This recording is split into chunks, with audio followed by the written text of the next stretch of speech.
Good afternoon, girls. Today I'll be taking up some important concepts of, say, GDP. So, what are those? I'll just say it. Their concepts and their aggregates. So, uh, what are those?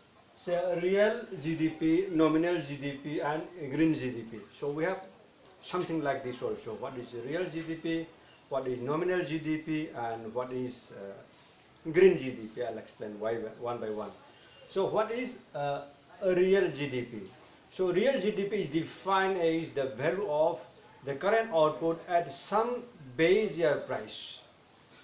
It is obtained by multiplying the goods and services produced in the current year with the prices prevailing in the base or a constant year. So GDP at a constant price, we also call it the real GDP. So the real GDP and GDP at constant prices are the same thing. So real GDP and say this is real GDP and GDP at the constant prices.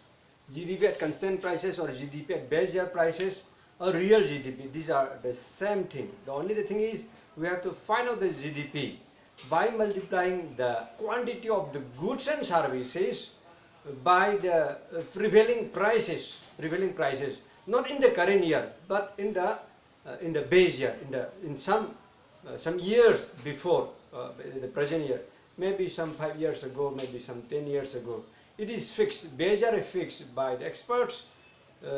So that how is that fixed? That we'll discuss.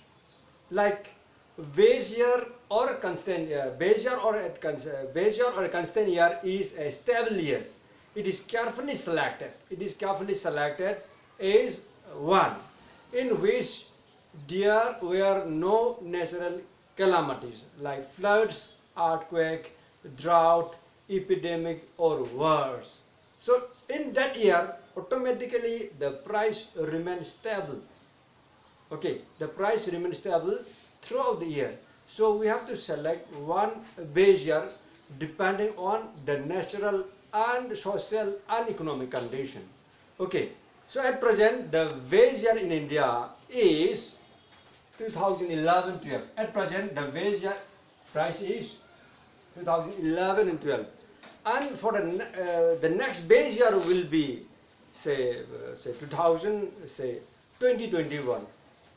But we have already seen the pandemic situation. So whether it will be taken, I don't think it will be taken as base year for the next GDP estimation and all. So that base year we have understood, and the current year price already estimated, already calculated. One we have to say 2019-20. For 2020-21 we haven't calculated. We might have estimated. Estimated GDP. Okay, but the real estimated, the real calculated one will be 2019-20. Okay, so if we want to compare the GDP, GDP of a country, okay, say over the years, okay, we have to take only one price, what we call the constant prices. Now let us see the significance of a real GDP. Okay, GDP at constant prices will increase only when there is a rise in the output of goods and services in a country during a year. It implies economic growth. Of course, if GDP increases, economic growth will be there. Okay, so a high rate of economic growth improves the standard of living of the people. Okay, this estimate of GDP is a reliable index of the economic growth of a country. Okay, the strength of the economy of a country is given by the GDP. Okay, but how far GDP explains the economic welfare of the people or not, okay, that will be discussed in the next topic. Okay. Okay, then what is nominal GDP? So nominal GDP is defined as the value of current output at current year price. It is obtained by multiplying the quantity of goods and services produced in the current year with the prices prevailing in the same current year. Okay, how to calculate the nominal GDP? Is the same thing, but here we will use the current year price. Each year every country calculates GDP. Every country calculates GDP every year. There is what? If the price used is the price of that year, then it is GDP at current prices, what we call the nominal GDP. This estimate gives only the money value of GDP if the current prices increase. Okay, that is inflation. If inflation takes place, the GDP at current prices will also become inflated.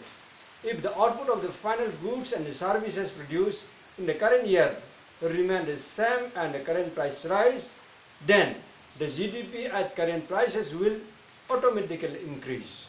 It is important to note that the rise in GDP at current prices does not imply the economic growth of an economy. For example, let us say output is 10,000, price is 50, so GDP is 5 lakh.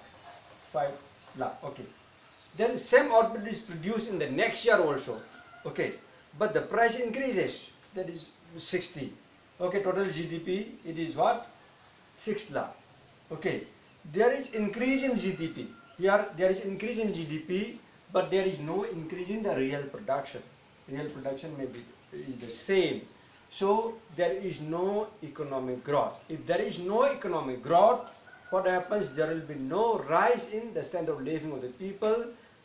If there is no increase in the real GDP, there is no economic growth. So we have two concepts. One is real GDP, another one is nominal GDP. Okay, so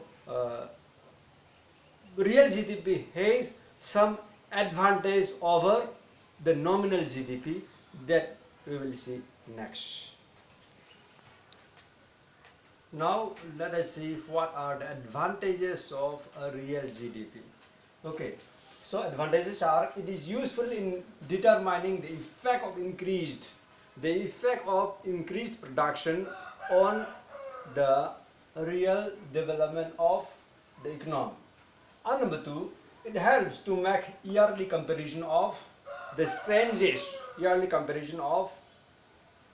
changes, in the growth of output of goods and services. And point number three, it is useful in making international comparison of economic performances. So only by using the value of real GDP, okay, we can just know whether the development takes place or not.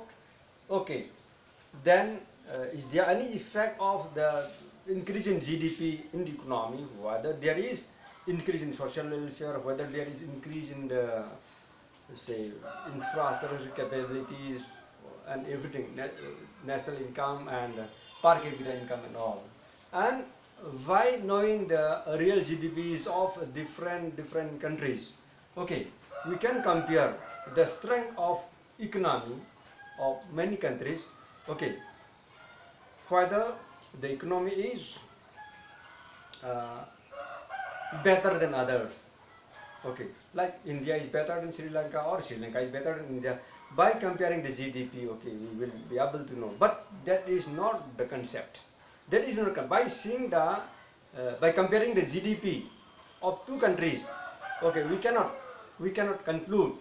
Okay, we cannot conclude the economic development of the two countries. We cannot conclude, say, the degree of economic development. The degree of economic development of two countries. It is wrong.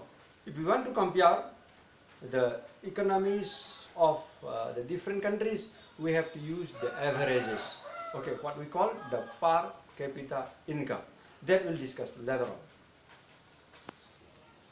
Now we have one more concept, that is green GNP. Green GNP. What is green GNP? Green GNP is defined as GNP which would help to attain a sustainable use of natural environment and equitable distribution of benefits of development. That helps us in here. This concept is used to denote sustainable economic development. That is development which should not cause or which should not cause environmental degradation, maybe pollution or any other thing, and depletion of resources, and at the same time promote economic welfare for a long period of time. This is the concept of green GNP. So what is green GNP? Green GNP is that GNP which would help to attain a sustainable use of natural environment and equitable distribution of benefits of development. That means in order to bring economic development, okay, we should not harm our environment and we should not harm others. We should not harm, so we should not use the resources of our future generation.